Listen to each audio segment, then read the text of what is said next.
Hello friends, welcome back to my channel. So आज हम हमारी मोशन इन टू डायमेंशन की लेक्चर सीरीज को कंटिन्यू करने जा रहे हैं। तो आज हम मोशन इन टू डायमेंशन के अंदर आने वाले सबसे इंपॉर्टेंट टॉपिक को पढ़ेंगे, जिसका नाम है बेंडिंग ऑफ साइकिलिस्ट। इसे देखने से पहले हम थोड़े इंपॉर्टेंट कॉन्सेप्ट देखेंगे।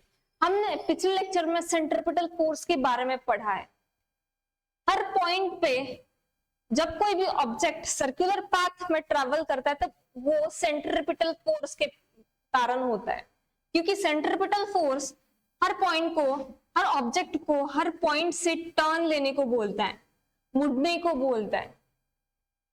इसके कारण ही एक सर्कुलर पाथ में वो मूव करता है, ट्रैवल करता है। और दिस सेंट्रिपिटल फोर्स की डायरेक्शन इनवर्ड होती है। This is centripetal force which is directed inward. Okay, तो टर्न लेने के लिए कोई फोर्स रिस्पॉन्सिबल है तो वो है हमारा सेंट्रिपिटल फोर्स। अब साइक्लिस्ट हो या कोई कार हो या कोई भी व्हीकल हो, एक पर्टिकुलर उसे अगर टर्न लेना है तो वहां पे भी सेंट्रिपिटल फोर्स आएगा। अगर ये कोई भी व्हीकल है तो सेंट्रिपिटल फोर्स आएगा, इस व्हीकल को अपनी तरफ खींचेगा, सेंटर की तरफ, एंड वो सेंट्रिपिटल फोर्स यहाँ पे लगेगा। And this centripetal force is provided by the friction force between this vehicle, between the tyres of this vehicle and the road. Friction force provide करेगा ये सेंट्रिपिटल फोर्स, राइट। अब बात करते हैं साइक्लिस्ट की। ये हमारा जो साइक्लिस्ट है ना,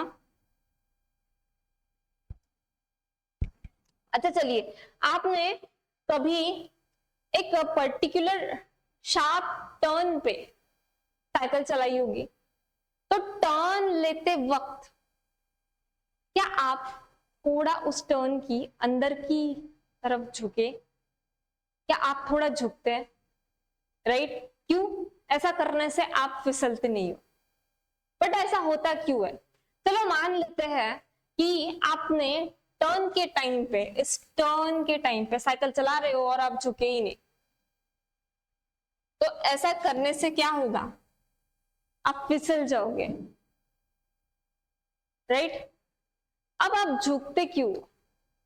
अच्छा चलो, आप फिसल जाओगे। क्यों फिसल जाओगे? क्योंकि यहाँ पे जो नेसेसरी सेंट्रिपिटल फोर्स है, ये सर्कुलर ये पाथ में रखने के लिए एक सेंट्रिपिटल फोर्स हमें लगता है। फोर्स हमेशा एक लगता है, एक सर्कुलर टर्न में रहने के लिए एक पर्टिकुलर सेंट्रिपिटल फोर्स लगता है। अगर आप झुके ही नहीं उस टर्न की तरफ, अगर टर्न ऐसा है तो आप ऐसे झुके ही नहीं साइकिल चलाते चलाते, तो क्या होगा? जो फ्रिक्शन फोर्स हमेशा जो प्रोवाइड करता है centripetal force, that friction force between the tyres and the road के बीच का जो फ्रिक्शन फोर्स है, जो हमेशा सेंट्रिपिटल फोर्स प्रोवाइड करता है, वो उतना प्रोवाइड नहीं कर पाएगा जितना नेसेसरी है सेंट्रिपिटल फोर्स। तब जब आप झुकते नहीं हो या आप बेंड नहीं करते उस रोड के अलोंग, इसलिए आप फिसल जाओगे।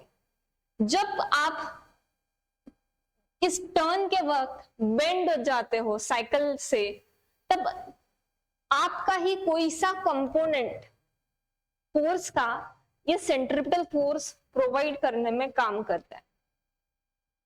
देखते पढ़ समझते हैं। सी, a cyclist provides himself the necessary centripetal force by leaning inward. Inward की तरफ जब झुकाव आता है तब cyclist provides the necessary centripetal force to himself. Cyclist का एक कोई सा कंपोनेंट होता है जो अपने आप को सेंट्रिपिटल फोर्स प्रोवाइड करता है। Okay, on a horizontal track, while going round to a curve. Consider a cyclist of weight mg. एक साइकिलिस्ट है, उसका वेट है mg और वेट की direction is always directed downward. अब देखिए, अगर ये साइकिलिस्ट सीधा होता तो normal reaction would be upward. Cyclist अब थोड़ा सा बेंड हुआ है, so normal reaction would be like this. This will be the normal reaction component of this cyclist. Then or reaction force makes an angle theta with this vertical component. तो ये क्या हो जाएगा, r cos theta, and this component will obviously will become r sin theta. r sin theta अंदर की तरफ है.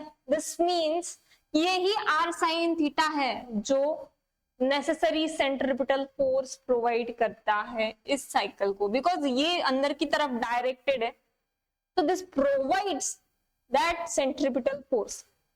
अब टर्न ले रहा है तो ऑब्वियसली एक स्यूडो फोर्स भी लगता है और उसका नाम है अपना centrifugal force, which is equal to mv square upon r. Okay, ये स्यूडो फोर्स है, दैट इज सेंट्रीफ्यूगल फोर्स. तो यही बातें इसमें बताई गई है. तो cyclist is under the action of the following forces. पहला, weight mg, downward direction. The reaction force R on the reaction force R of the ground on the cyclist. अगर साइक्लिस्ट सीधा रहता तो reaction force will be in upward direction. अगर cyclist ऐसा है तो reaction force R और components फिर रिजॉल्व करिए. See like this, reaction force R ऊपर की डायरेक्शन में लग रहा है. अब यही reaction force R makes an angle theta with this vertical component theta, R cos theta with mg. Vertical components दोनों एक दूसरे को बैलेंस कर रहे हैं, दोनों की डायरेक्शन अपोजिट है, both are balancing, so r cos theta is equal to mg, equation 2. And this r sin theta provides necessary centripetal force. r sin theta is equal to mv square upon r. अगर centripetal force के नजरिए से देखते हैं तो mv square upon r, r sin theta provides necessary centripetal force, और this r sin theta जो है वो इस सेंट्रीफ्यूगल फोर्स को भी बैलेंस कर रहा है आउटवर्ड. दोनों फोर्सेस की डायरेक्शन आउटवर्ड है, अपोजिट है. This means the necessary centrifugal force, this means both are balancing each other. So r sin theta is equal to mv square upon r. दोनों को डिवाइड कर दो, r sin theta, r cos theta, result मिलेगा tan theta is equal to v square upon rg. This means a cyclist should bend at least with an angle of theta is equal to tan inverse of v square upon rg. इतने angle से उसने bend करना चाहिए जब कोई भी वो turn ले. ओके, तो आई होप कि आपको आज का ये कॉन्सेप्ट अच्छे से समझ में आया हो. ओके, तो this is what the bending of cyclist, important concept. इसके न्यूमेरिकल्स हम अगले लेक्चर में पढ़ेंगे, बहुत अच्छे से पढ़ेंगे. ओके, चलो मिलते हैं नेक्स्ट लेक्चर में.